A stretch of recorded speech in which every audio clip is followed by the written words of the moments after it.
Labas na. Hmm. Tsaka gusto mo lumabas.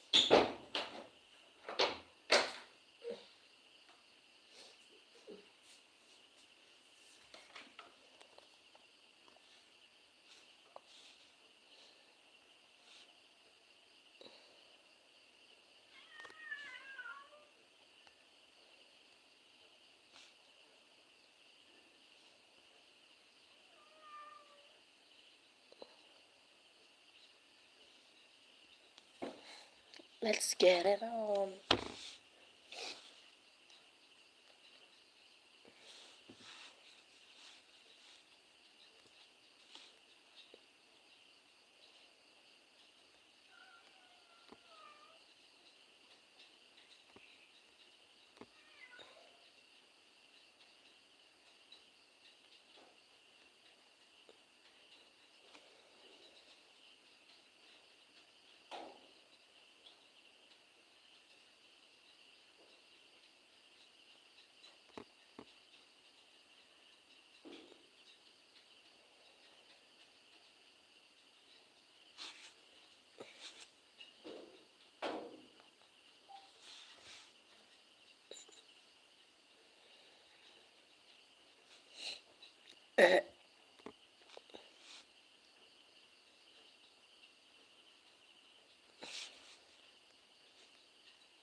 Hello, hello.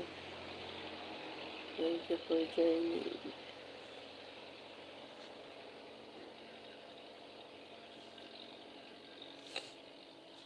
Ito daw kaya.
Ay, putang walad. Oh.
Anong nangyari? Oh.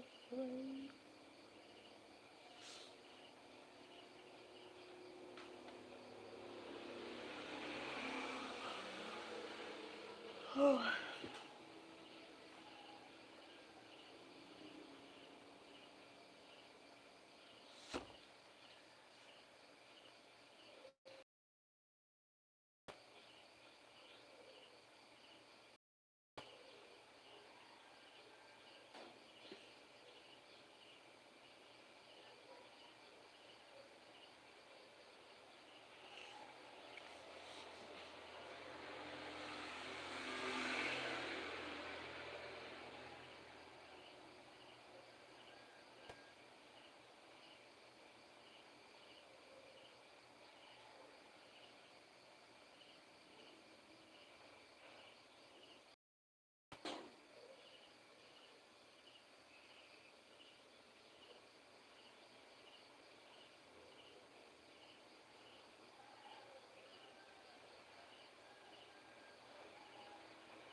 will I do without I'm falling? What did I do to you?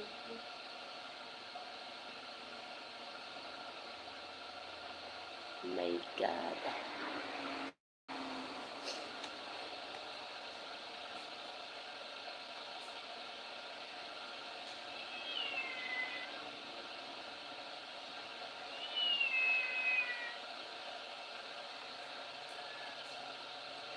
It's a dreaming, dreaming for you.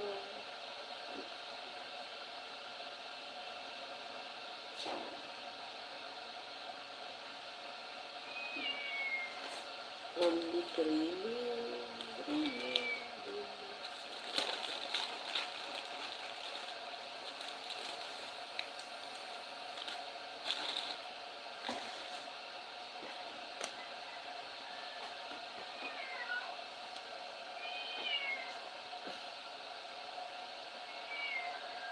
dreaming.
between Bryce and Natalie.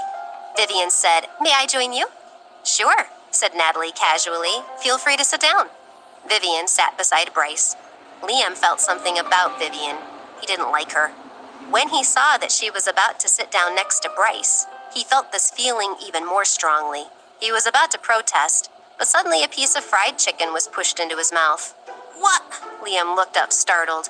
Natalie glared at him, her fingers still holding the chicken. She said sternly, "Eat your food. Children are to be seen and not heard when adults are speaking."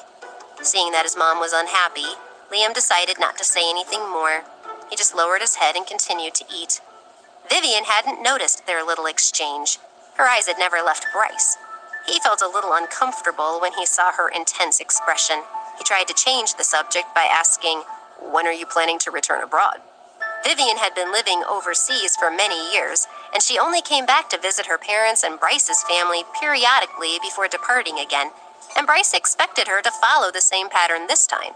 Vivian said animatedly, "Not so fast, Bryce. You can't get rid of me so easily. I'm not planning on leaving again anytime soon. On the contrary, I'm going to take over my family's company, and I'll need your help when the time comes." Bryce nodded in agreement, but he seemed pretty indifferent about the matter of Vivian coming back. "All right," he said, "no problem." Vivian looked crestfallen. She hadn't expected Bryce to be so uninterested in her semi-permanent return. She remained silent for a while, thinking over what to say next. Eventually, she stirred and said to Natalie, "So, Natalie, how exactly are you related to the Claires? And why haven't I seen you before? Bryce and I grew up together. I thought I was familiar with all his relatives." Natalie felt suddenly depressed, realizing now that there was a deep, long-term connection between Bryce and Vivian. But she smiled and said, "I'm a very distant cousin, so I'm not surprised you haven't seen me before." She smiled sweetly. "Oh," said Vivian. She turned away from Natalie brusquely and continued chatting casually with Bryce for a while. Eventually, Bryce looked at Natalie and nodded, and she stood up to leave. Liam followed closely behind her, pulling at her sleeve. Because Natalie had told him to keep quiet, he was pouting, feeling wronged. Vivian decided to take advantage of this opportunity before Bryce left. She said, "Bryce, I'm so out of touch with what's going on. Why don't we go have a cup of coffee together? You can fill me in on all the gossip." To her surprise, Bryce shook his head. Then he turned to look at Liam and said to Vivian, "I'll go with them." Vivian opened her mouth to speak, but then looked at Bryce's face and changed her mind. He was staring at the little boy intently. In the end, she just muttered, "Very well then." Bryce didn't say anything more. He went and got into the car with Natalie and Liam. Vivian was a tactful person. She had known Bryce for many years, so she knew that Bryce hated women who pestered him. Consequently, she had always sought to control herself and act appropriately when she was around him. But looking at Bryce leaving with Natalie and Liam, she felt upset. Although she had been overseas for many years, she still knew a lot about Bryce and his doings. She knew that apart from a relationship with a woman many years ago, there had been no one else close to him romantically. She knew all about the women who had tried to get close to him over the years. Or so she thought. But now, picturing Bryce, Natalie, and Liam together, she wasn't so sure, especially given the way the child's facial features resembled Bryce's. Vivian felt less and less confident about what was going on, and she had not expected a new relative to appear and to be so close to Bryce. Was what Natalie had told her about being a cousin really true? Watching his car drive away, her composed expression changed as she narrowed her eyes calculatingly. It seemed like she needed to find someone to consult about all of this. Picking up her phone, she dialed a number. When the other person picked up, she said lightly, "Samuel Hammond? It's me, Vivian Willis. I'm home." "Vivian," said Samuel, "you really came back. Great." Samuel couldn't conceal his excitement. He seemed to realize that he had lost his composure and quickly shut his mouth. Vivian said, "Where are you? Come out here and let me treat you to an afternoon cocktail." Samuel replied, "All right, let me know the location and I'll come find you straight away." They made the arrangements and hung up.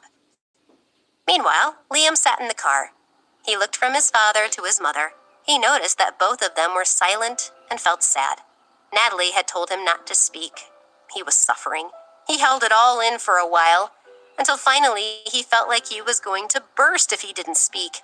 He looked up at Bryce with big, puzzled eyes and said, "Dad, who was that lady just now? Do you know her?" Liam hadn't liked that lady.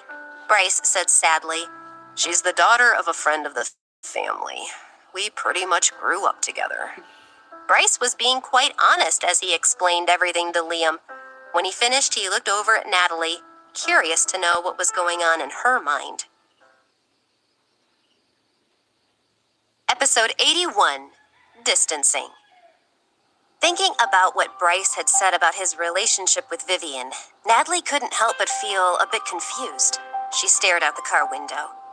Based on what he had said, he and Vivian could maybe be considered to have been childhood sweethearts. And Vivian was obviously still carrying a torch for him.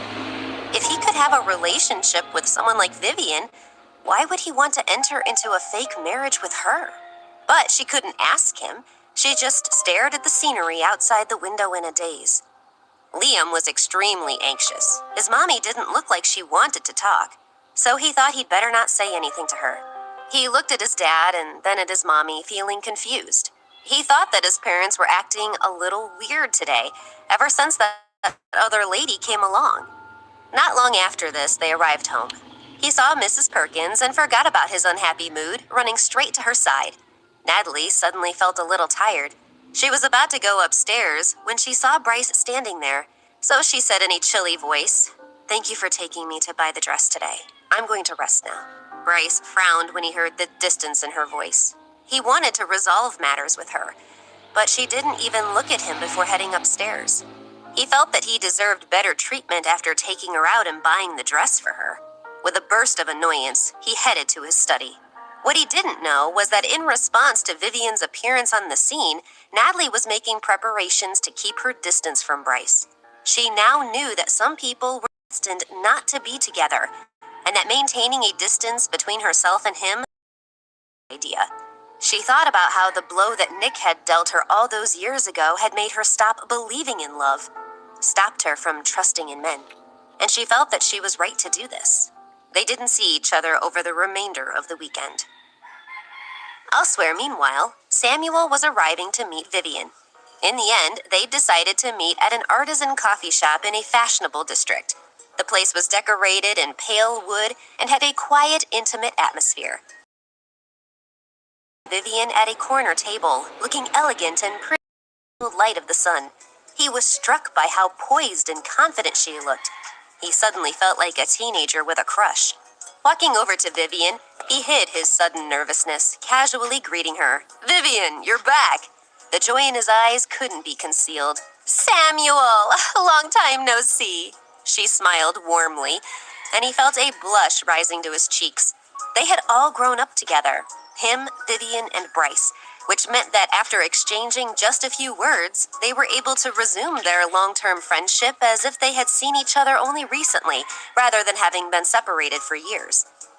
Looking at Vivian, Samuel said, "Vivian, I almost didn't recognize you after all these years. You must really have suited you." After being praised by Samuel, a hint of shyness crept into Vivian's expression. She said with a smile, "Samuel, you're looking pretty good yourself. You must be hot stuff in the marriage market, huh?" They both laughed, and then she continued, "Samuel, you're right about it being a lot of years since we met, and so much has changed. So many things I've lost track of back." Samuel nodded, and she went on. "For example, Bryce. I met him today by chance, and there was a woman with him, a relative I've never seen before. She's called Natalie. Do you know her?" The way that she had switched to these specifics so fast alerted Samuel to the fact that Vivian had got him here under false pretenses. Rather than wanting to socialize, she actually wanted to pump him for information about Bryce. He thought, with Vivian, it's always about Bryce in the end. He couldn't hide his disappointment, but he quickly recovered and said, "Natalie? Yes, I know her. What about her?" She immediately asked anxiously, "What's the nature of their relationship, Samuel?" Samuel had somehow expected Vivian to ask that next. He smiled mischievously and said, "I shouldn't really tell you anything about that. But if I do, you have to promise me something." Vivian only cared about getting in. She said hastily, "Samuel, don't worry. Just tell me. What's the promise I need to make?" Samuel smiled and said, "It's nothing too onerous. You just promised to buy me a meal." Vivian laughed and agreed, then looked expectantly at Samuel, waiting for his answer. "Okay," said Samuel. "So you saw them today. What did they tell you?" Vivian told Samuel what had happened at the restaurant and about Natalie being a distant relative of Bryce's. Samuel was puzzled. A distant relative? Had Bryce said that? Samuel pondered the issue. He thought that maybe Bryce didn't want Vivian to know the truth at the moment. Vivian, seeing that Samuel was hesitant, impatiently cut in, saying, "Samuel, do you think Natalie really is a distant relative of Bryce? And why didn't I know about her?"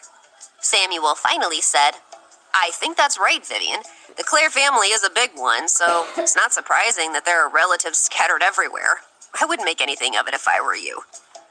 He didn't know what Bryce was thinking or what he wanted, so he could only think of telling a white lie to protect his friend. Vivian looked relieved and said, "Okay, so that's how it is." Looking at her expression, Samuel suddenly felt a little bitter and his lips twisted. Vivian didn't notice. You think this episode could have ended in a better way? We know you do. Start your own audio series and hit the top of the charts. Episode 82, Optimal. At first, Natalie had been disappointed not to see Bryce over the rest of that weekend. It was as if he really was avoiding her. Although their relationship wasn't very close, since they had lived together, she had gotten used to seeing him regularly. But thinking it through, she realized that actually she felt somewhat relieved. After all, this kind of slow separation might be best for the two of them. How then could she explain the feeling of frustration in her heart?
Leaving all the chaos in her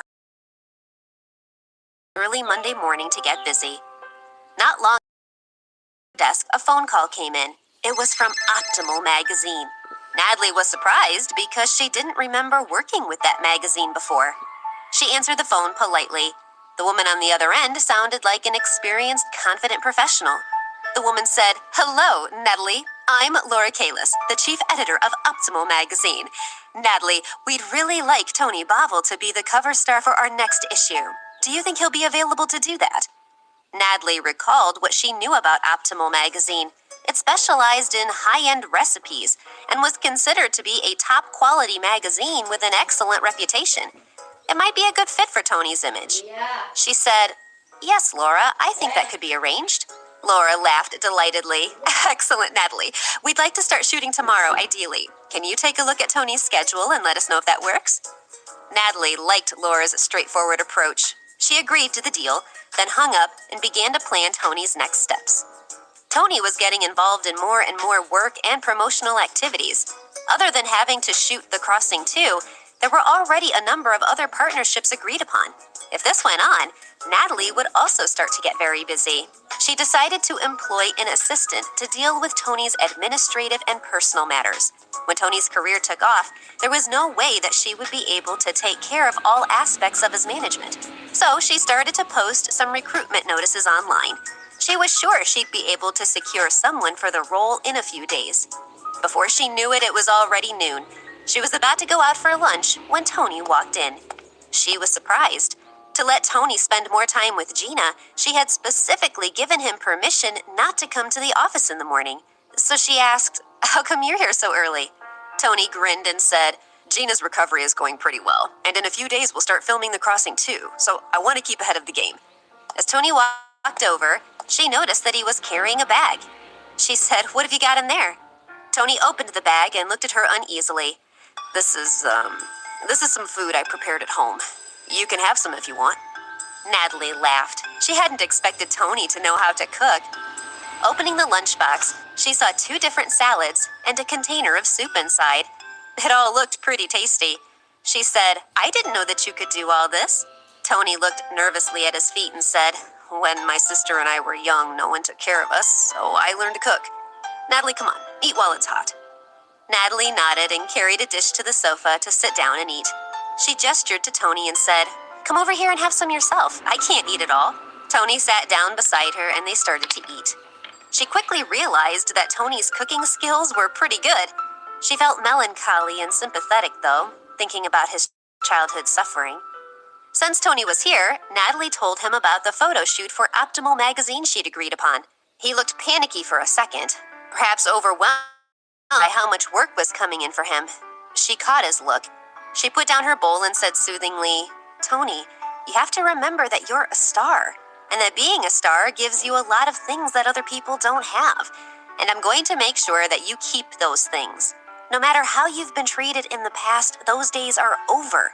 In the future, you'll definitely be an even bigger star, so you have to stay confident, okay? All this work is an investment in the future, in you." Tony nodded quickly. The phone rang. Natalie picked it up. It was a message from the head office informing everyone employed by Star Entertainment that the big company meeting, the banquet, was scheduled for 7 p.m. The Super Lux Hotel. She told Tony to go home and get dressed up. She'd brought her own formal clothes to the office, so she decided to wait at the office until it was time to get off work. At around 6 p.m., Tony returned. Very snappy suit. Natalie had changed into her own formal clothes when Tony arrived. Seeing her in the amazing white dress mesmerized him. He said, "Natalie, just wow." She smiled at his arm as they left the office. "Let's go," she said. Tony felt a bit nervous. He could smell Natalie's perfume, and he knew that she looked like $1 million. And here with her, he suddenly felt like $1 million too. Episode 83, The Center of Attention. Meanwhile, as Bryce was about to leave his office, he received a call from Samuel. "Bryce," said Samuel, "how about we go to the Super Lux Hotel tonight to welcome Vivian home?" "No thanks," he said without even thinking. Then something stirred in his memory. Wait a minute, he thought. Didn't my assistant mention that Star Entertainment is having a big meeting and party at the Super Lux tonight? He wanted to see Natalie, he realized. So he said to Samuel, "Actually, on second thought, okay, yes, let's go over there. I'll come over and meet you." Then he hung up. Natalie and Tony arrived at the Super Lux. She looked beautiful. Onlookers thought that she looked like she had just stepped out of a painting. Beautiful beyond belief. On her arm, Tony had the aura of a noble young prince. When he smiled, he looked even brighter and more handsome, drawing the attention of many admirers. Tony and Natalie made a perfect couple. They walked into the grand hall and instantly became the center of attention. People stopped and stared and whispered among themselves. There were a few people there who knew Tony. Because he rarely showed himself in public, these people were a little surprised that he was here tonight. On the other side of the grand hall, Mark Ellington was standing talking with Howard. Howard suddenly looked away from Ellington and focused on Natalie, thinking, "Oh my, she looks terrific." He looked at Ellington and gave a wicked smile. Ellington was taken aback by Natalie's elegant appearance. He wondered, how much did that dress cost? It looks Italian, super elegant. Howard said to Ellington, "Mark, do you remember what you promised me with regard to Natalie a few days ago? Is everything still on the plan?" Ellington smiled with understanding. He said respectfully, "Of course I remember. Don't worry, I'll get you what you want." Howard said, "All right, I'll await developments." He thought to himself how wonderful it would be to have Natalie in his arms. Ellington gave a mock bow and said, "It's my honor to serve." The moment Natalie and Tony had entered the grand hall, they had been surrounded by so many people that there wasn't even space for them to walk. Tony became the focus of many people's flattery, and people called out to him and to Natalie to try and get their attention. There were also quite a few people praising Natalie's dress. "Natalie, where did you get that dress from? I've never seen such a beautiful dress before." "Oh, yes, it's gorgeous. Tell us where you found it." Natalie was getting annoyed with all this fuss. Was this flattery and insincerity what this group of people was really all about? Ugh, what a sad advertisement for humanity. Suddenly, someone called out, "Ah, no wonder that dress looks so familiar. I sent someone to Italy to buy a dress like that for me, but the retailer wouldn't sell it. I heard it's a new style for next season." Someone else said, "What? It's not even on the market yet?" After this, even more people surrounded Natalie, and the flattery level went through the roof. Many people wanted to curry favor with her, hoping they could establish ties with her in the future. Being friends with someone like Natalie could open up some new venues for them, they felt. Everyone wanted to take advantage of being a friend of a big shot in this circle. All this praise and attention rang hollow to her, and she didn't feel happy like she did when Liam praised her. She felt suffocated by all this fake attention. She kept thinking, people are so cynical these days. They praise you when you're in the limelight, then step on you when you're down. Not far away from her, someone was watching the whole spectacle. Curtis Westing. He'd been drinking red wine in a corner, and now the hand holding the glass was trembling with anger. At previous company gatherings, he had always been one of the main centers of attention. He'd appeared in formal clothes and been praised by the multitude. They'd bowed down and worshipped him practically. He'd been treated like a prince, and with Mark Ellington as his backer, he had commanded extra respect. But now, it looked like Tony and Natalie had snatched all the glory. Sure, thought Curtis, Tony is good looking, but compared to me? Curtis was so angry that his jaw was aching. He thought to himself, to get into this circle, I followed all the rules and learned all the tricks, and they gave me hope that I could succeed. But now they've all been won over by Tony, and where does that leave me? His face looked miserable. Curtis's expression and mood were noticed by Ellington and Howard. Howard smiled and said to Ellington, "So, it looks like your boy Curtis isn't too happy. What's going on with him right now?" Ellington smiled and said, "I think he's been spoiled by all the attention I've given him previously, and he's feeling like he's been sidelined. I'll try and put things right with him later." Episode 84, Closing In. Howard shook his head. "I don't think you should pamper him. I think it's better for him to grow up." Ellington frowned and said, "Why don't you come over and meet him? You'll get a better impression of him." Ellington didn't want Howard to think badly of one of his protégés. He still had hopes for Curtis's future in the organization. Howard said, "Fine, let's go take a look." They both walked over to Curtis. Curtis turned and saw the two men walking toward him. He looked away to hide the bitterness and hurt that was in his eyes. He knew Ellington was intentionally going to introduce him to Howard, and he was secretly delighted. He thought that if he made a good impression impression on Howard, it would help him boost his career. But just as they had almost reached Curtis, Howard suddenly changed course and veered towards Tony Bobble. Howard had been distracted by the fuss going on around Tony and Natalie, and he had suddenly lost interest in Curtis. Ellington's face fell, but he didn't say anything to him. Instead, he just nodded before glancing at Curtis. Curtis was infuriated, but there was nothing he could do. He cursed Tony for spoiling his chance to meet Howard. Natalie was chatting with Tony when she suddenly noticed Howard and Ellington approaching her. She furrowed her brows. Howard raised his glass and said charmingly, "Natalie, I haven't seen you in a few days. You look even more enchanting, I must say." She could hardly rebuff him in front of everyone at a company party, so she politely raised her own glass in response and said, "You're looking pretty spiffy, Mr. Clare." And indeed, Howard's suit was a natty one. Howard clearly enjoyed her praise. He laughed heartily. He said, "Thank you, Natalie. Oh, by the way, I hear that congratulations are in order. I understand that Tony recently secured a part in The Crossing, too. You really did a great job in getting him in that role in such a short..." Didn't change. He then looked at Tony, who was beside her, and said with a serious tone, "Tony, you have to work hard and capitalize on Natalie's excellent achievement." Tony lowered his head humbly and said, "Don't worry, Mr. Clare. I will work very hard." He could feel Mark Ellington's gaze on him, and he Natalie noticed this and became agitated. She was not flattered by Howard's praise. She said distantly, "Thank you, Mr. Clare. I'm just doing my best to contribute to the company's success." Howard's eyes showed a hint of disappointment that she hadn't warmed to him at all, or looked directly at him while she spoke. But the more she tried to distance herself from him, the more he was attracted to her. Mark Ellington was a shrewd man. Seeing that the others had settled into an awkward silence, he raised his glass and said with a smile, "All right, folks, let's not talk about work now. Let's toast your success instead, Natalie." Natalie had actually drunk quite a lot of wine by this time and was slightly tipsy, but she raised her glass to Ellington anyway and drank some more wine.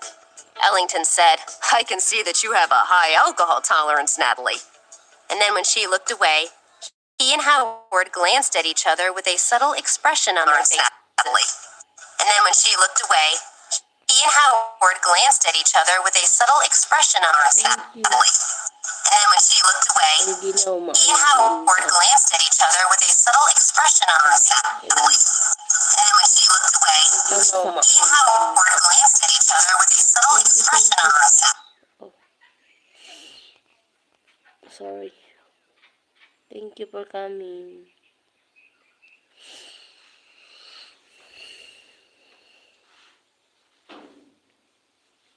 Nawala na ako. Maayong buntag. Good morning, Diyos. Salamat. You're welcome po. Thank you for coming. Ano ba ako ng ano? Hihingi na ako. Richmond.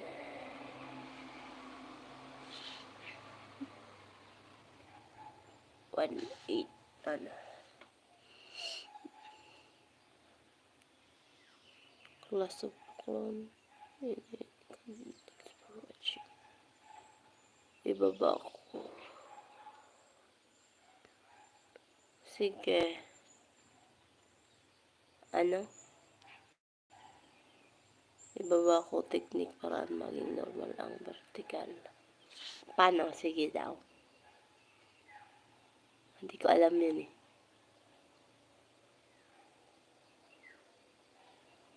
Vertical ba?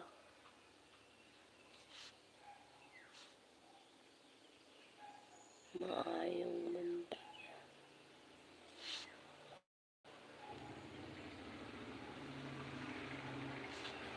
Oh.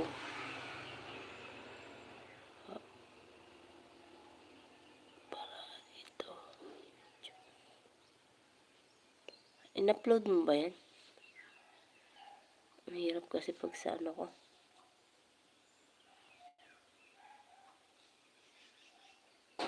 Paano ba? Ano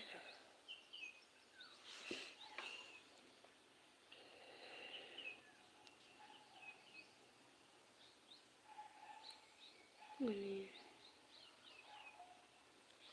Assist mo sa audio mo, like ko, Mami Labs. Ay, show nga ako.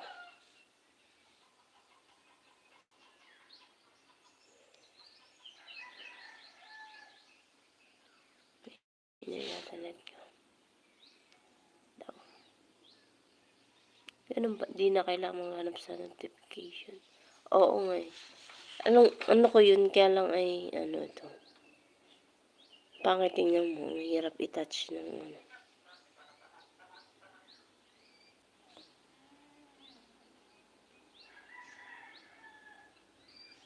Pangit ng kon.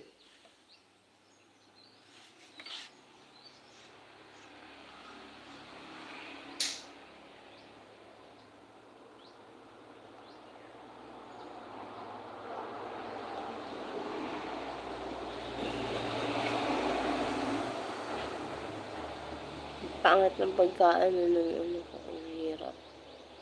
Iba eh. Siguro pag mahina ang signal, ganyan.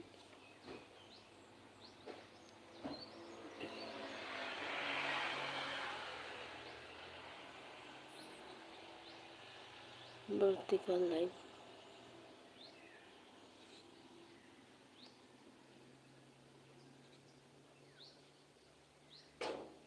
Ano ba? Hindi, ang hirap ng ko eh. Tingnan mo. Oh.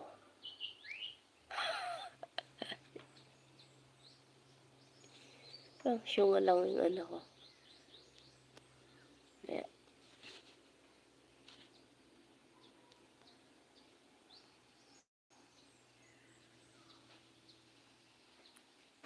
Ganun pa rin. Pag na-like mo na yung nakabati kay live, mapunta sa yung playlist or watchlist. Ganun. Hindi nga maano eh. Tingnan mo. Like. Ano be?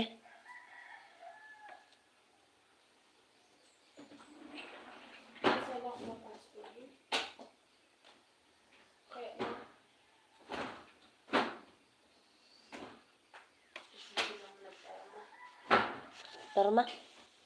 Ay, dun sa ano nyo?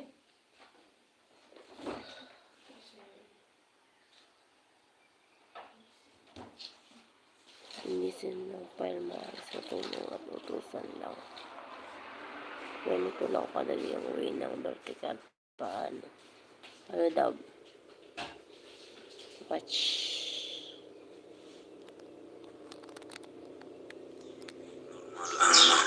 Yung vertical. Ito kay si Ronyok. Yan, kikita nyo. Yung naka siya. Naka-vertical siya. Yan. Hanapin natin yung daanan para maging normal. Pindutan itong dot na sa gilid na sa kanan. Pindutin natin yan. Magla-like tayo. Yan. Na-like. Yan na yung malalagay doon sa watch. Yan. Lalabas tayo sa live ni Shironyo. Diba? Di ba may nakalagay dito na yung sa ano mo? Ibig sabihin, yan yung channel mo. Pinutin mo yan, Tapos, dito sa playlist, doon ka pupunta. Yan. Yan. Nakalagay. Kasi Ron yung channel. Yan, naka-live. Pinutin mo yan. Magiging normal na yan. Yan, dito na yan. Yan, ito na yan. Mag-message ako. Ayan, mag-quit ako. Quit. Yan. Yan, normal na siya. Yan na yun. Ganun lang kadali guys. Pwede na ako magbaba ng link. Makikita ko na yung mga link. Blue ang pangalan.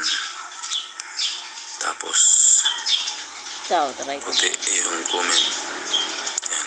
Kung may harang na yan, maghaharang na yan. Eh si Ronyok, hindi pa monetize si Ronyok. Hindi pa rin ako. Yan lang guys. Ganun lang kadali guys. Other than, pwede mo i-set up ng Minds Rules. Minds Rules.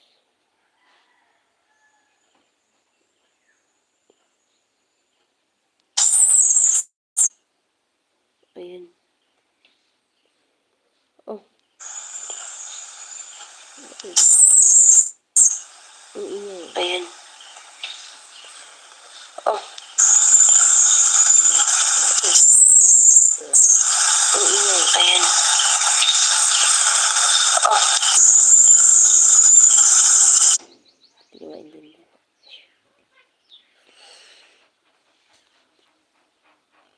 Ngayon sa retail sana. Dito yata yun. Hindi ko maintindihan.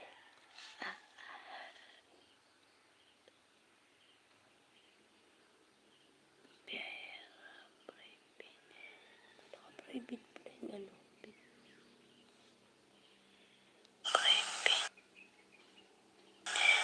Ayan yan.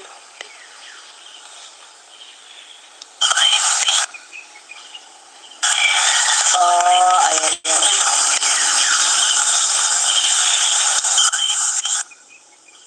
Ingay na.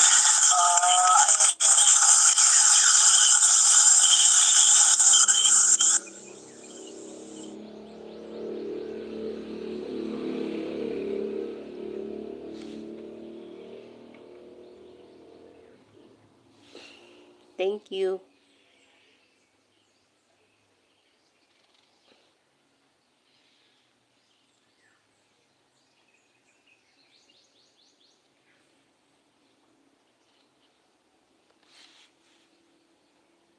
Richmond.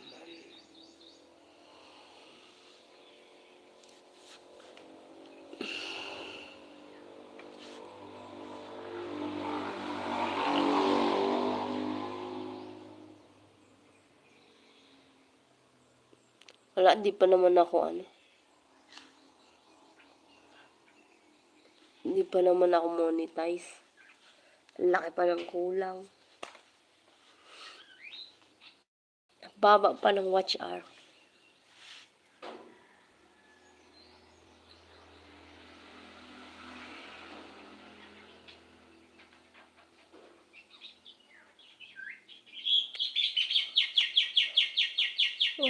Sa content kita. Bigyan kita ng ano mo, recommend. Wala lang watch na lang tapos tamsak. Walang comment.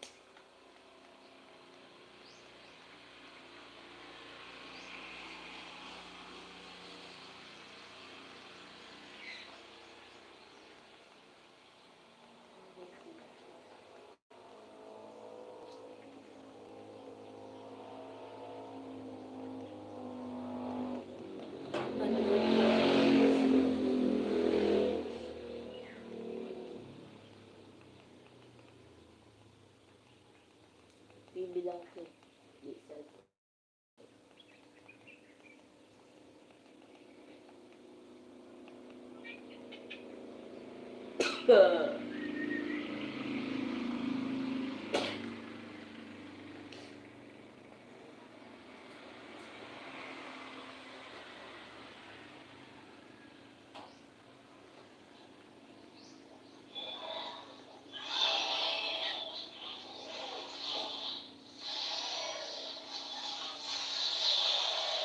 Si Usi.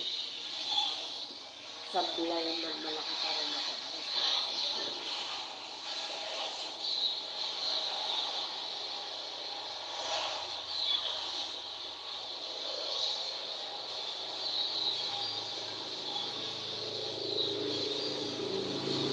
Oh.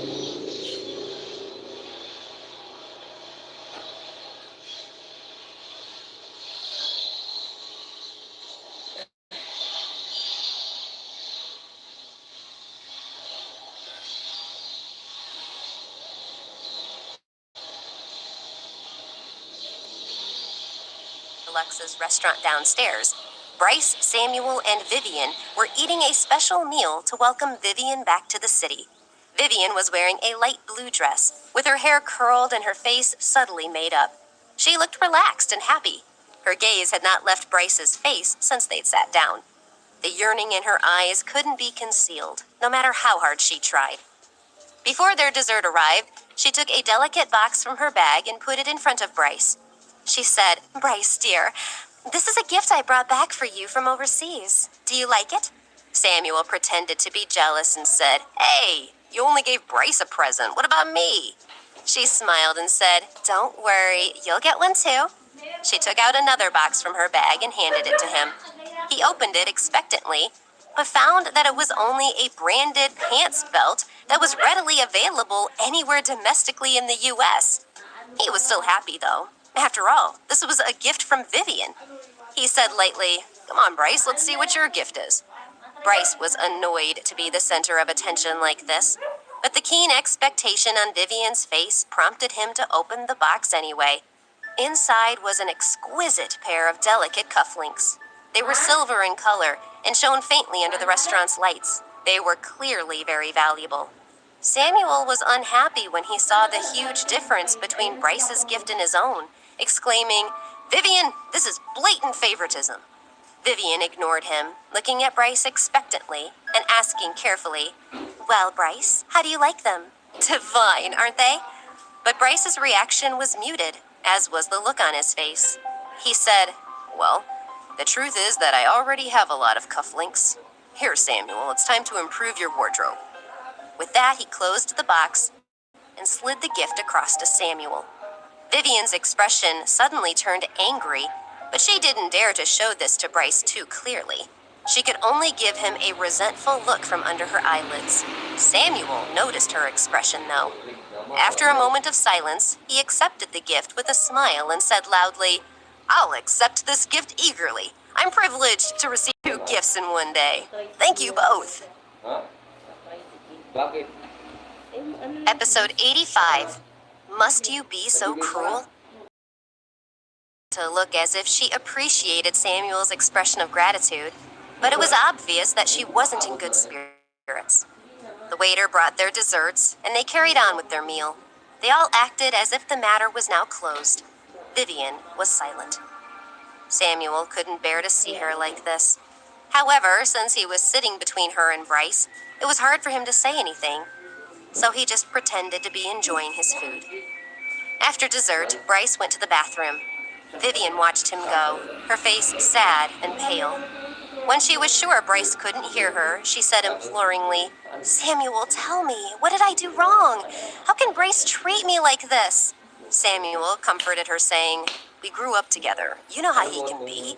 That's just the kind of person he is. Don't take it personally. It's not about you, it's about him." Although he spoke convincingly, in truth, he didn't really believe what he was saying, but he didn't want her to feel bad. Her expression seemed to ease a little, but she couldn't hide her continued disappointment. She said, "Of course, I know how he can behave, but it feels to me as if his heart is very cold and I can't warm it up." She was silent for a moment before saying icily, "Don't tell me that Bryce could forget what happened all those years ago." Samuel sighed and said, "Vivian, who really knows? How can we know what's going on in his head?" Vivian looked at him bitterly, thinking that even if he knew, he wouldn't necessarily tell her the truth. But she still couldn't hold back from saying, "Samuel, do you think Bryce could ever love me?" He suddenly felt a bit irritated, as if he were being backed into a corner. He took a sip of wine and said with a sigh, "I really don't know." He could see that her expression was getting darker and sadder. He wanted to comfort her, but he couldn't say the words she wanted to hear. He stood up abruptly, wanting to escape, and said, "I'm going to the bathroom." Walking away from the table, he didn't really know what he was running away from. He washed his face in the bathroom to refresh himself, and when he came out afterward, he saw Bryce outside, smoking in a little garden area. Samuel stepped outside and said, "Bryce, what are you doing out here? Aren't you coming back inside?" He smiled, guessing that Bryce was probably trying to avoid rejoining Vivian. Bryce blew out a mouthful of cigarette smoke and shrugged.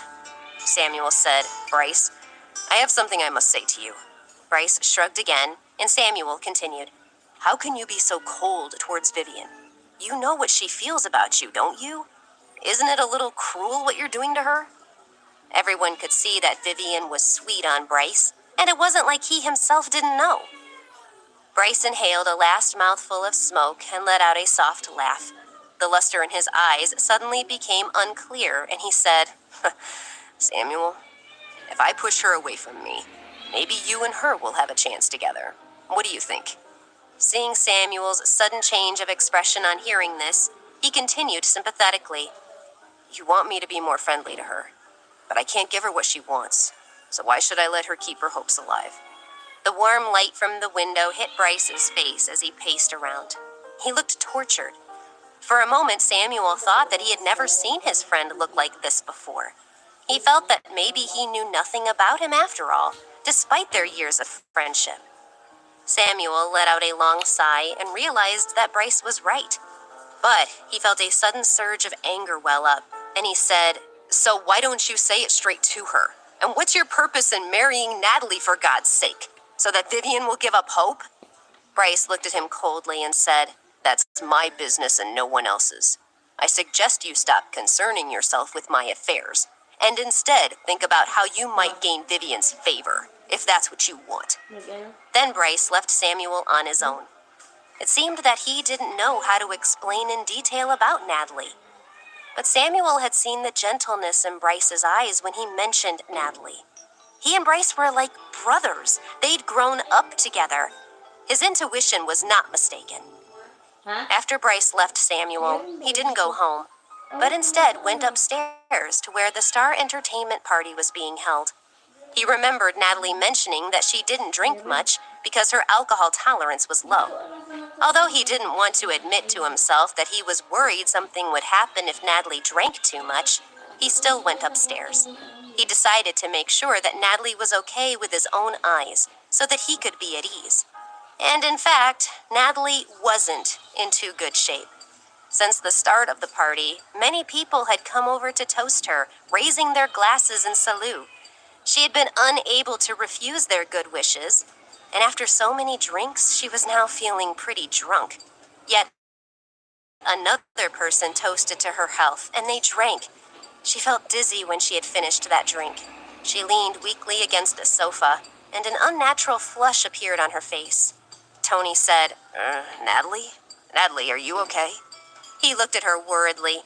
She closed her eyes and swayed, and her face turned even redder. She rested for a while, but she didn't feel any better. On the contrary, she felt dizzier and dizzier, and her body was hot. She realized that she must be drunk. She laughed. Then she walked slowly and unsteadily towards the bathroom. Tony took her arm, his face full of worry. "Natalie, are you all right? Do you want me to come with you?" Natalie shook her head. "No, Tony. Thank you, I'm fine. Well, maybe I'm just a little drunk. I need to go to the bathroom. That's all. Don't worry about me." She gritted her teeth and forced herself to focus as she slowly made her way to the bathroom alone. She didn't want to make a scene that would embarrass Tony, not with so many people there. Tony guessed this. He watched her weave across the room towards the hallway in the bathroom. He somehow felt deeply uneasy. But once Natalie had made it to the door, he turned back towards the center of the room. No one noticed that when Natalie left, Mark Ellington followed her outside. You think this episode could have ended in a better way? We know you do. Start your own audio series and hit the top of the charts.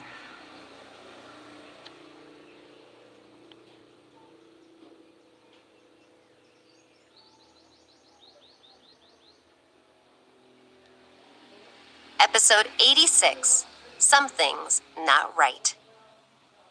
Natalie splashed cold water onto her face to refresh herself, but it did no good. The dizziness was still there, and her body seemed to be getting even hotter. She had been drunk in the past, but on those occasions, she'd only felt dizzy. This was the first time she'd felt seriously unwell like this. She felt that something definitely wasn't right here. She decided to go home. She rested her head against the cold wall of the washroom for a while, but that had no effect on her high temperature either. After resting like that for a while, she prepared to leave. At that moment, two men dressed in black suddenly barged into the bathroom. She was about to scream when something was put over her mouth. She did her best to struggle free, but she didn't seem to have any strength left in her all of a sudden. She could only look helplessly at the two men, who looked hazy in front of her misty eyes. Then Natalie's vision went black as something was put over her head, cutting out the light. Dizziness washed over her, and she passed out. Sometime later, she was woken up by a wave of heat, even worse than the previous ones. She opened her eyes and realized that she was in a room that she didn't recognize. Although her body felt extremely weak and strange, her thoughts were very clear. She recognized this feeling. Ano? It was the same one she'd felt 5 years ago. Drugged, damn it! Drugged! When she realized that she had been drugged, her anger flared up. This was simply too dirty, too despicable, too shameless. Who would do such a thing? How dare they? Natalie took a careful look at her surroundings and realized that she was in a hotel room. At least she was alone, and there was no one here to hurt or abuse her. But she gritted her teeth, trying to shake off her torpor and start thinking about a way to escape. But the dizziness and fever made her unable to muster any strength. She was worried. Her body was covered in sweat. Mark Ellington had gone back to the Great Hall by himself. Seeing Howard teasing some female artists, Ellington walked over to him and whispered, "It's done," and slipped Howard a room key card. Howard gave a mysterious smile. Then he laughed aloud with Ellington, got up, and left the room. President! Tony Bavel, meanwhile, had been waiting for Natalie to return, watching the Ang door vertical closely, but she line hadn't kaya reappeared. automatic He was siya getting more and more maayos na anxious, automatic. so Tony went out of the hall and stood by the door of the women's restroom. He called out her name, but there was no response from inside. Just then, a woman arrived to use the bathroom. Tony said to her Ang nervously, vertical. "Please excuse me, but Ah. please can you see if there's a woman called?" Sa? Bayaran mo. Ha?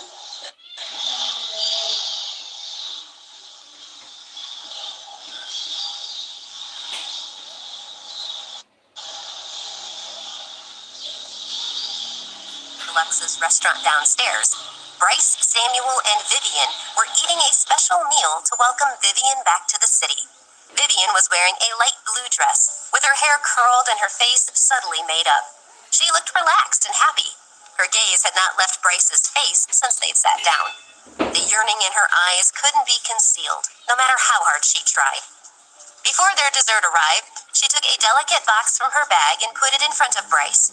She said, "Bryce, dear, this is a gift I brought back for you from overseas. Do you like it?" Samuel pretended to be jealous and said, "Hey, you only gave Bryce a present. What about me?" She smiled and said, "Don't worry, you'll get one too." She took out another box from her bag and handed it to him. He opened it expectantly, but found that it was only a branded pants belt that was readily available anywhere domestically in the U.S. He was still happy, though. After all, this was a gift from Vivian. He said lightly, "Come on, Bryce, let's see what your gift is."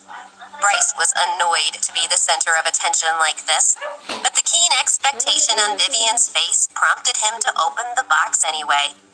Inside was an exquisite pair of delicate cufflinks. They were silver in color and shone faintly under the restaurant's lights. They were clearly very valuable. Samuel was unhappy when he saw the huge difference between Bryce's gift and his own, exclaiming, "Vivian, this is blatant favoritism." Vivian ignored him, looking at Bryce expectantly and asking carefully, "Well, Bryce, how do you like them?" "Divine, aren't they?" But Bryce's reaction was muted, as was the look on his face. He said, "Well, the truth is that I already have a lot of cufflinks. Here, Samuel, it's time to improve your wardrobe." With that, he closed the box and slid the gift across to Samuel. Vivian's expression suddenly turned angry, but she didn't dare to show this to Bryce too clearly. She could only give him a resentful look from under her eyelids. Samuel noticed her expression, though. After a moment of silence, he accepted the gift with a smile and said loudly, "I'll accept this gift eagerly. I'm privileged to receive 2 gifts in one day. Thank you both." Episode 85, Must You Be So Cruel? To look as if she appreciated Samuel's expression of gratitude, but it was obvious that she wasn't in good spirits. The waiter brought their desserts, and they carried on with their meal. They all acted as if the matter was now closed. Vivian was silent. Samuel couldn't bear to see her like this. However, since he was sitting between her and Bryce, it was hard for him to say anything, so he just pretended to be enjoying his food. After dessert, Bryce went to the bathroom. Vivian watched him go, her face sad and pale. When she was sure Bryce couldn't hear her, she said imploringly, "Samuel, tell me, what did I do wrong? How can Bryce treat me like this?" Samuel comforted her, saying, "We grew up together. You know how he can be. That's just the kind of person he is. Don't take it personally. It's not about you, it's about him." Although he spoke convincingly, in truth, he didn't really believe what he was saying, but he didn't want her to feel bad. Her expression seemed to ease a little, but she couldn't hide her continued disappointment. She said, "Of course, I know how he can behave, but it feels to me as if his heart is very cold and I can't warm it up." She was silent for a moment before saying icily, "Don't tell me that Bryce could forget what happened all those years ago." Samuel sighed and said, "Vivian, who really knows? How can we know what's going on in his head?" Actually, mas malaki Vivian kitaan looked at sa him marketing bitterly, kung alam mo thinking na that sa even if he marketing. knew, he wouldn't necessarily tell her the Kung truth. alam na ng But she still couldn't hold back from saying, "Samuel, do you think Bryce could ever love me?" He suddenly felt a bit irritated, as if he were being backed into a corner. He took a sip of wine and said with a sigh, "I really don't know." He could see that her expression was getting darker and sadder. He wanted to comfort her, but he couldn't say the words she wanted to hear. He stood up abruptly, wanting to escape, and said, "I'm going to the bathroom." Walking away from the table, he didn't really know what he was running away from. He washed his face in the bathroom to refresh himself, and when he came out afterward, he saw Bryce outside, smoking in a little garden area. Samuel stepped outside and said, "Bryce, what are you doing out here? Aren't you coming back inside?" He smiled, guessing that Bryce was probably trying to avoid rejoining Vivian. Bryce blew out a mouthful of cigarette smoke and shrugged. Samuel said, "Bryce, I have something I must say to you." Bryce shrugged again, and Samuel continued, "How can you be so cold towards Vivian? You know what she feels about you, don't you? Isn't it a little cruel what you're doing to her?" Everyone could see that Vivian was sweet on Bryce, and it wasn't like he himself didn't know. Bryce inhaled a last mouthful of smoke and let out a soft laugh. The luster in his eyes suddenly became unclear, and he said, "Samuel, if I push her away from me, maybe you and her will have a chance together. What do you think?" Seeing Samuel's sudden change of expression on hearing this, he continued sympathetically, "You want me to be more friendly to her, but I can't give her what she wants, so why should I let her keep her hopes alive?" The warm light from the window hit Bryce's face as he paced around. He looked tortured. For a moment, Samuel thought that he had never seen his friend look like this before. He felt that maybe he knew nothing about him after all, despite their years of friendship. Samuel let out a long sigh and realized that Bryce was right. But he felt a sudden surge of anger well up, and he said, "So why don't you say it straight to her? And what's your purpose in marrying Natalie, for God's sake? So that Vivian will give up hope?" Bryce looked at him coldly and said, "That's my business and no one else's. I suggest you stop concerning yourself with my affairs, and instead think about how you might gain Vivian's favor, if that's what you want." Then Bryce left Samuel on his own. It seemed that he didn't know how to explain in detail about Natalie. But Samuel had seen the gentleness in Bryce's eyes when he mentioned Natalie. He and Bryce were like brothers. They'd grown up together. His intuition was not mistaken. After Bryce left Samuel, he didn't go home. but instead went upstairs to where the Star Entertainment party was being held. He remembered Natalie mentioning that she didn't drink much because her alcohol tolerance was low. Although he didn't want to admit to himself that he was worried something would happen if Natalie drank too much, he still went upstairs. He decided to make sure that Natalie was okay with his own eyes so that he could be at ease. And in fact, Natalie wasn't in too good shape. Since the start of the party, many people had come over to toast her, raising their glasses in salute. She had been unable to refuse their good wishes, and after so many drinks, she was now feeling pretty drunk. Yet, another person toasted to her health, and they drank. She felt dizzy when she had finished that drink. She leaned weakly against the sofa, and an unnatural flush appeared on her face. Tony said, Natalie? Natalie, are you okay? He looked at her worriedly. She closed her eyes and swayed, and her face turned even redder. She rested for a while, but she didn't feel any better. On the contrary, she felt dizzier and dizzier, and her body was hot. She realized that she must be drunk. Handog ng Bear Brand. Ang 840 grams, 300 pesos na lang. Pag Bear Brand, araw-araw.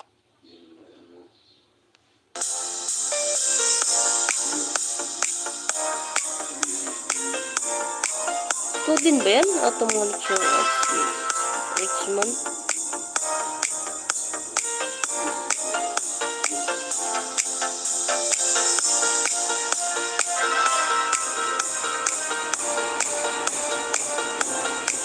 Diba walang sayang, kaya habang may nagtambay ko sa may harang.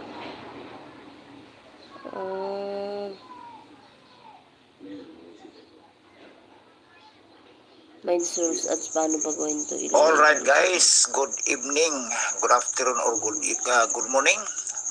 Sa nagtanong guys sa mid-roll ads kung paano daw maglagay para mayroong ads kahit ongoing yung live. Ang gawin nyo guys, i-set up nyo muna ang inyong live sa YouTube. Tapos pumunta kayo sa Chrome, sa inyong YT Studio, sa inyong content.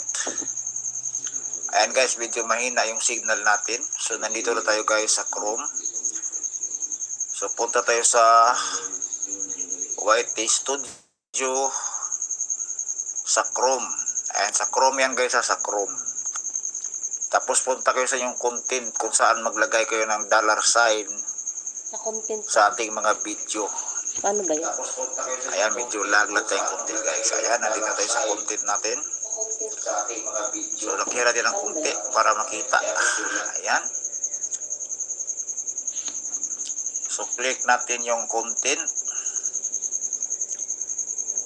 Ayan, click ang content Ganyan din guys. pala sa...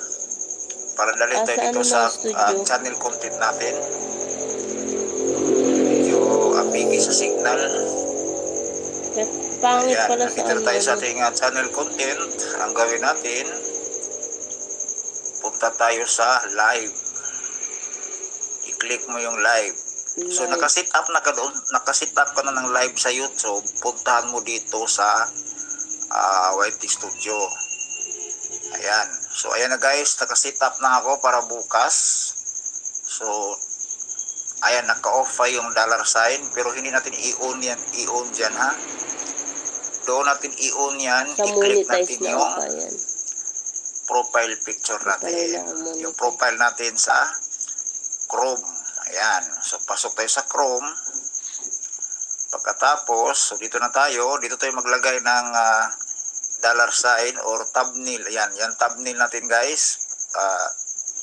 Andi dito sa kabila, mayroong $sign sa bandang kaliwa. I-click mo yan. Ayan. Na-click na guys. Na-click na. Ayan. I-on mo yung monetization. Ayan, click on. Tapos dito save. Ayan, bumalik pa. Okay, on ang monetization. Tapos i-save. Ay, bumalik na naman. On ang monetization. Ayan, liitan natin para makita lahat. Ayan, on, save. At dito na guys ang mid-rolls. Ayan, pindutin mo yung schedule mid-rolls. Ayan. Pindutin natin yan guys. Choose how mid-rolls appear. Yan. So yung isa, yung sa baba, yung schedule, pindutin natin. Ang tagal pinindot. Pindutin mo na ang tagal. Ayan, pinindot ko na. Tapos may box na lumabas sa baba. So pindutin mo yan guys, yung select frequency. Yung arrow. Ayan, lumabas. Ayan, every sa akin guys. Kaya magtaka kayo, every 12 minutes may lumabas na harang. Tapos, how adds to viewers, i-check mo yan. Yan, tagal naman ma-check. Ayan, na-check ko na. Tapos, i-swipe natin pagkaliwa at pababa. Ayan. So, i-click mo yung save. Ayan, nakaklik yung save guys. Ayan, nakaklik yung save. Video lag lang si host, lag lang si LMA. Ayan, i-click natin ulit. Oo, lag lang talaga tong gamit kong pang live guys. So, balik na lang tayo dito sa ating content. Ayan, balik tayo sa ating cancel natin. Balik tayo sa ating ayan, channel content. Tingnan natin yung dollar sign guys, sa schedule natin. Ayun, naka-open na. O, naka-open na yan. So, i-check natin doon sa I-check natin yan doon sa Okay. Click the dollar sign. I-swipe pakaliwa ang cellphone, ang screen. Ayan, yun na guys. So, hindi na siya blue. So, pag mag-live na, ayan. Mayroon ng lalabas na harang every 12 minutes si LMA.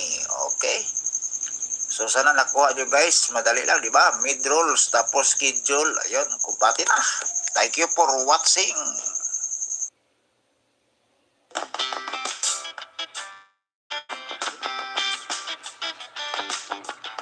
Paharangan natin.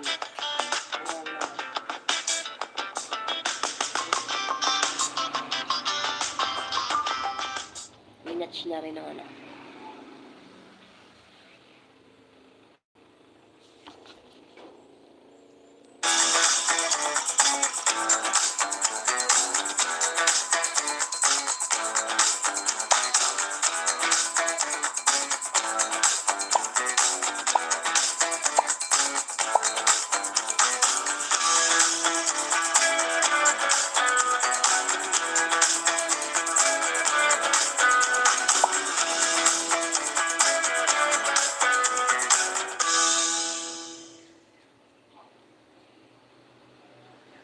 Balik tayo sa Aaralin natin yan mamaya. Aaralin ko pag may na. In there, I'm looking for her and I'm worried about her. Thank you. The woman looked at Tony and saw how serious and concerned he looked. She agreed without thinking. No problem. I'll go take a look. Wait a moment. She pushed open the door and went inside. After a short while, the woman came out. She shook her head with certainty. There's no one inside. Not a soul. Sorry. Tony's face filled with panic. He'd seen Natalie leave with his own eyes. Where had she gone? He decided to go inside and see for himself. Just then, Bryce came out of the adjacent men's room. He'd vaguely heard her name mentioned while he had been inside. He felt displeased when he saw that it was this young man who was looking for her. Bryce grabbed Tony by the collar and demanded with a frown, "Why are you looking for Natalie?" Tony was already worried about her safety. Now that this strong, aggressive guy mentioned her name, he became wary. "Who are you?" he asked. Bryce didn't answer his question. Instead, he angrily barked, "I said, tell me why you're looking for Natalie." Bryce's powerful personality and his grip on Tony's collar intimidated him, and so he told Bryce what had happened earlier. Bryce instinctively felt that Tony was genuinely very concerned about Natalie and that he was not a bad guy. When Tony had finished, Bryce had a bad feeling. He asked coldly, "Are you sure she hasn't come out and that you haven't just missed seeing her? Could it be that you made a mistake?" Tony immediately shook his head. "No, I was worried about Natalie, so I kept my eye on her. She really didn't come out, I'm certain." Bryce grimaced and let go of Tony's collar before turning around and leaving. His strides were long and urgent. Natalie, meanwhile, was gradually getting weaker due to the effects of the drug. No matter how she tried, she couldn't get out of the room. The door was locked. She looked around the room again. It was a high-class suite with glittering gold lights. There were no other exits apart from the main door, just a window. The window was open and unlocked. Her attention focused on the window, which might be the only way out for her. She still didn't know who had locked her in here, so in order to protect herself, she had to leave as soon as possible. She walked over and looked out the window.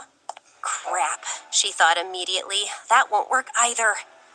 Looking down into the car parked below, she counted the floors carefully. It was the 6th floor, so it was impossible to get down from there. She heaved a deep sigh of defeat and resignation. It was absolutely impossible for her to leave. All she could do now was wait and see what happened next.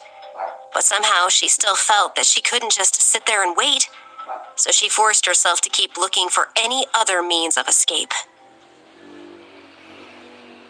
Yung live news, alam ko. Episode 87, Extremely Perilous. About 10 minutes later, Natalie heard the sound of footsteps in the hallway outside. Her heart leapt into her throat because she knew that the person outside must be the culprit. The footsteps got closer and clearer. She was sure they were coming toward her room. The footsteps stopped directly outside the door. Then the door opened, and Howard Clare walked in. What the hell? Thought Natalie. Howard? You jerk! Howard smiled and said airily, Natalie, did you miss me? I'm so sorry to have kept you waiting. He approached her with a smirk on his face. Natalie slowly retreated. She glared fiercely at Howard, her eyes full of hatred. She said, You! How dare you treat me like this? How dare you? I advise you to let me out of this room right now. Otherwise, you will regret it. Even though she spoke forcefully, she was still frightened. Howard smiled and cocked his head to one side, saying sarcastically, Really? I think that maybe I'll just take my chances and wait and see what kind of revenge you can arrange. He was unconcerned. Natalie was in a weakened state and had no one to aid her. His arrogance meant that her threat of revenge sounded totally hollow to him. She suddenly shouted, Howard, you jerk! Let me out! She was surprised at her own vehemence and bad language. The tension and fear had broken through all her normal habits of calm and reserve. Howard remained unmoved. He looked at her with a lustful expression on his face. Then he walked over towards her, unbuttoning his shirt. Natalie broke out in a cold sweat. She knew what he wanted. She wanted to strike back, but realized that she would be no match for him in a fight. All she could do now was retreat. He lunged at her, grabbing at her dress. She tried to dodge away, but he had a hold of her. She twisted, trying to escape his grip. He pushed her towards the bed. She struggled, but her strength couldn't compete with Howard's, especially given the weakening effects of the drug. She didn't know how much longer she could keep fighting. She shouted again, Howard, you bastard! Let me go, you bastard! Howard kept hold of Natalie and said through clenched teeth, Shush, Natalie. You really should try and oblige me. You know the influence I have. If you cooperate with me, you can attain endless wealth and success in your career. As long as you obey me, I will help you immensely. Natalie was terrified. Her only hope was that someone would come and save her. But this was a very faint hope. In her despair, she was still struggling with all her might, but Howard didn't seem to have much patience left. He wanted her now. Meanwhile, Bryce had been busy downstairs, summoning the hotel manager. When the manager arrived, Bryce demanded, Quick, show me the surveillance footage for this hallway and beyond. The manager recognized him and replied respectfully, Certainly, Mr. Clare, please come with me. The manager led him to the surveillance room and asked the operator to show him the surveillance footage he wanted to see. By tracking the footage from different cameras, they were able to determine that Natalie had been taken against her will to the presidential suite on the 6th floor. As the footage continued to play, it showed Howard going into the presidential suite sometime after she had been taken there. Bryce's expression turned extremely dark when he saw this, and his fists clenched so tight that the knuckles turned white. The manager looked at him, and Bryce's expression made him quake in his boots. The manager wanted to say something, but hesitated. He was in a difficult position. He knew that Howard was Bryce's cousin. This was delicate. He falteringly said, "Mr. Clare, Bryce snorted and said coldly, "Call the police, right now." The manager said quaveringly, "Call the police?" He looked at Bryce in confusion. Howard was Bryce's cousin. Was calling the police really appropriate? Bryce's face was white with fury now. He shouted, "What are you waiting for? Do it, man!" The manager trembled and nodded. He knew that Bryce held the real power in the Clare family. Howard, in comparison, had no power and no influence, and the manager did not want to get involved in a civil war between the two cousins. Bryce stood there muttering, "Howard, how could he?" If he thought that he could get away with this, he was badly mistaken. Bryce was going to wait for the police, because if he went up to the room himself, he was afraid that he might kill him and bring shame on the whole Clare family. The manager stood beside Bryce, sweating uncomfortably. The hostility on Bryce's face made him uneasy. He glared at Hammond, "And tell him to come up here." The manager left hurriedly.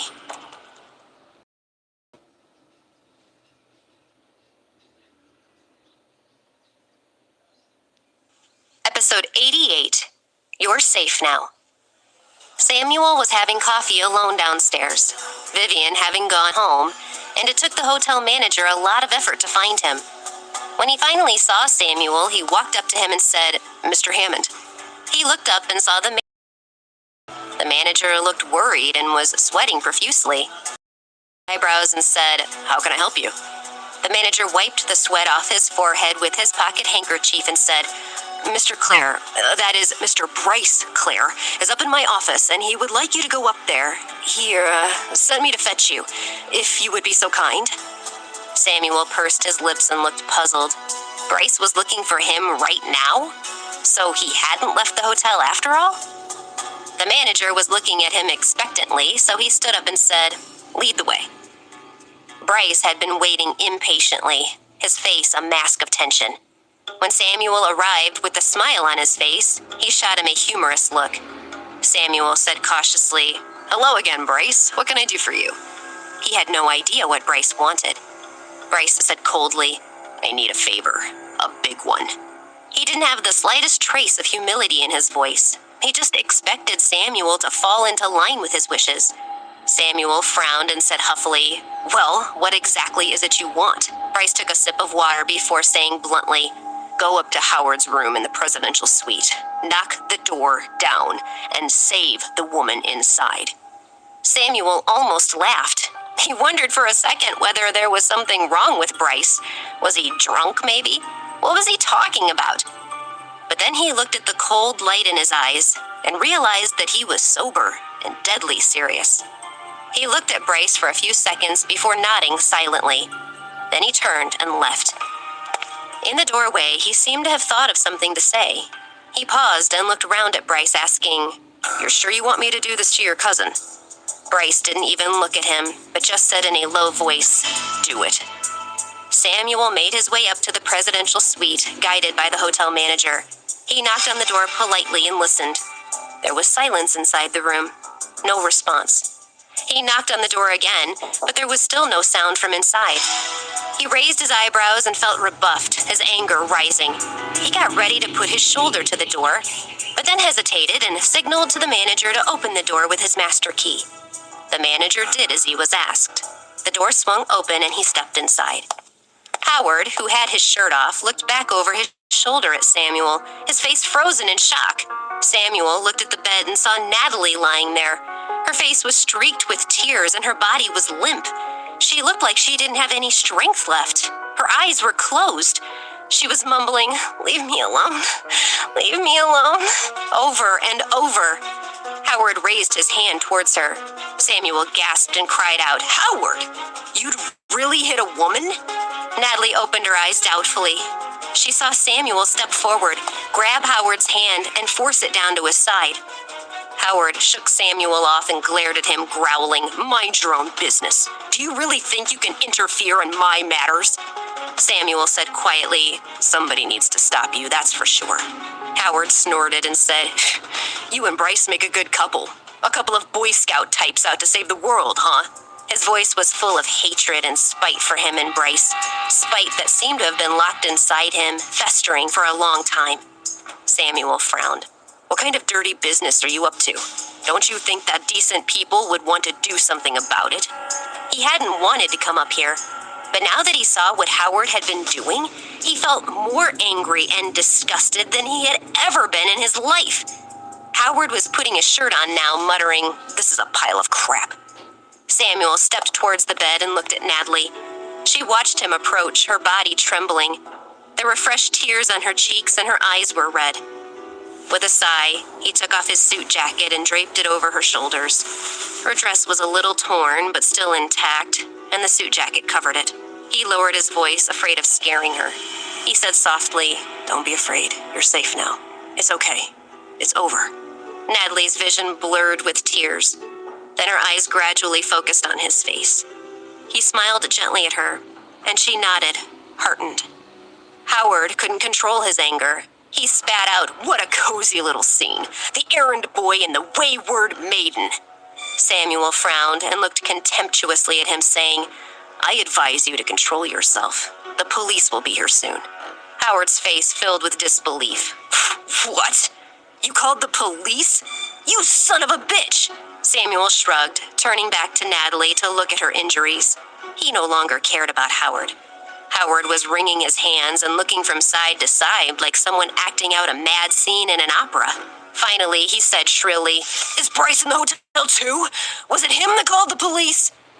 Samuel retorted angrily, "Do I need any more reason for calling the police than what you've done?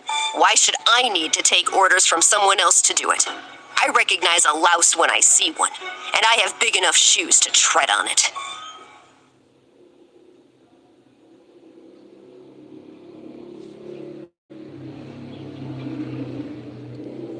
Episode 89, The Kiss. Howard couldn't believe what was happening.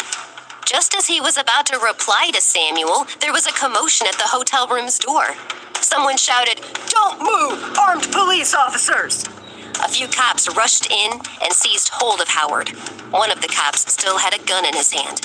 When had Howard ever seen such a scene? He was angry, super angry.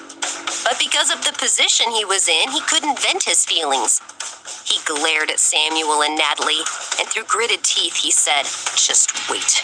You haven't heard the last of this."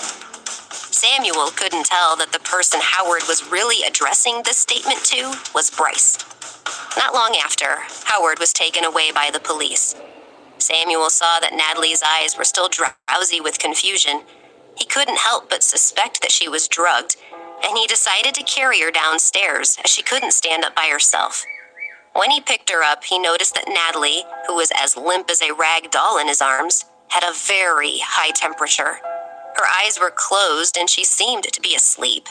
He wanted to comfort her and wake her up, but he was worried that under the influence of the drug, she wouldn't recognize him and would be disoriented and afraid.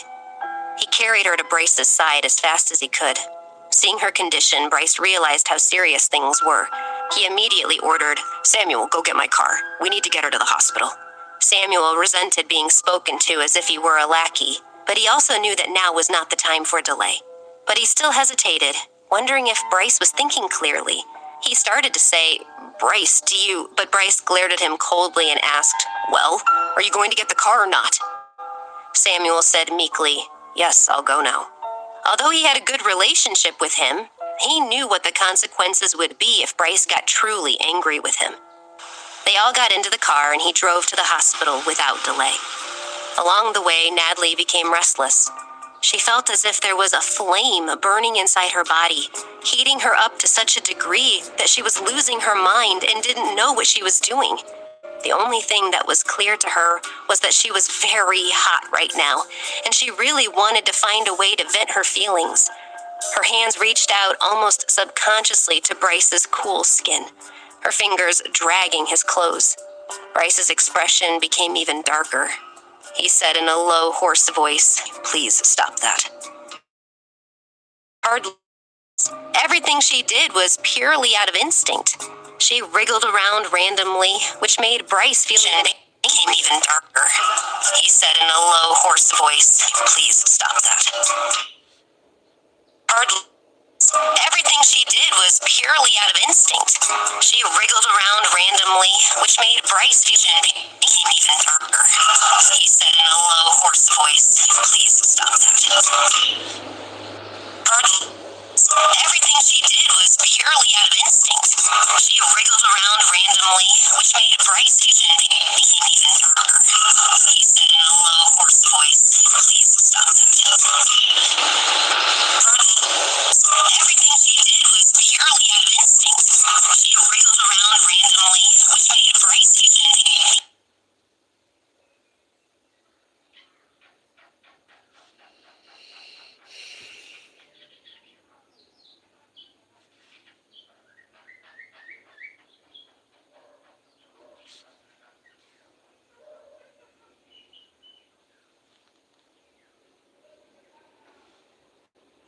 Boti, bakal. Bakal, boti.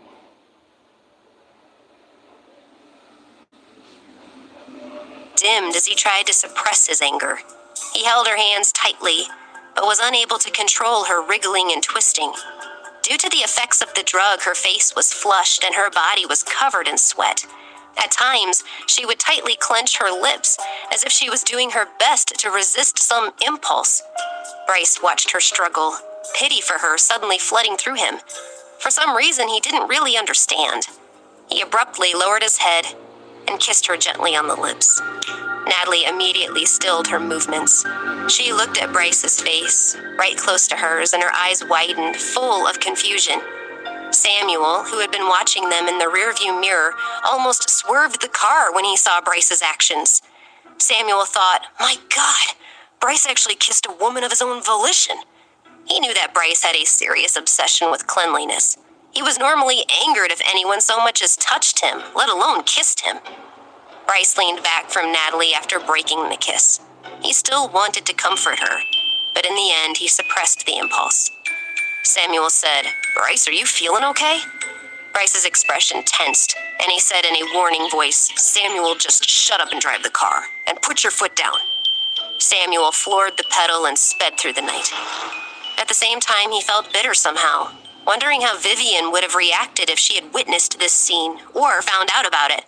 He wondered if he should tell her the truth about what had happened here. Should he encourage her to give up her hopes about Bryce so that she wouldn't suffer any more in the future? He wasn't sure what was the right thing to do. Not long after this, the car pulled up at the private hospital used by the Clare family. Bryce hurriedly took Natalie to the emergency room. He knew a little about medicine, and he was worried that she might suffer permanent damage if her fever wasn't taken care of quickly. He wanted the drug she had ingested cleansed from her body as soon as possible. The doctor in the emergency room recognized Bryce. He looked with surprise at Bryce's disordered clothes and the disheveled woman in his arms. Before the doctor could say anything, on the examining table, Bryce shouted, "Come on, cut him, careful how you treat her." The blazing urgency in Bryce's eyes made the doctor shudder. The doctor lowered his head and replied, "Yes, Mr. Clare, we'll begin right away." He told the nurses to prepare the necessary equipment. He frowned, knowing that the reputation of the hospital was dependent on satisfying Bryce's demands. Bryce waited outside while the doctors worked on Natalie. He didn't realize it, but his face was haggard with worry. Samuel waited anxiously alongside him. He could feel Bryce's concern for Natalie emanating from him. He looked closely at Bryce, whose normally composed and handsome features were gray with worry. There were dark circles under his eyes, and the eyes themselves looked sore and red. Bryce's clothes were awry, and he was pacing to and fro, stealing glances at the ward Natalie was admitted. Will Natalie be all right? Or will more anguish await her? Episode 90, Rare Vulnerability, Samuel had never seen his friend look like this before. It was funny and tragic both at the same time.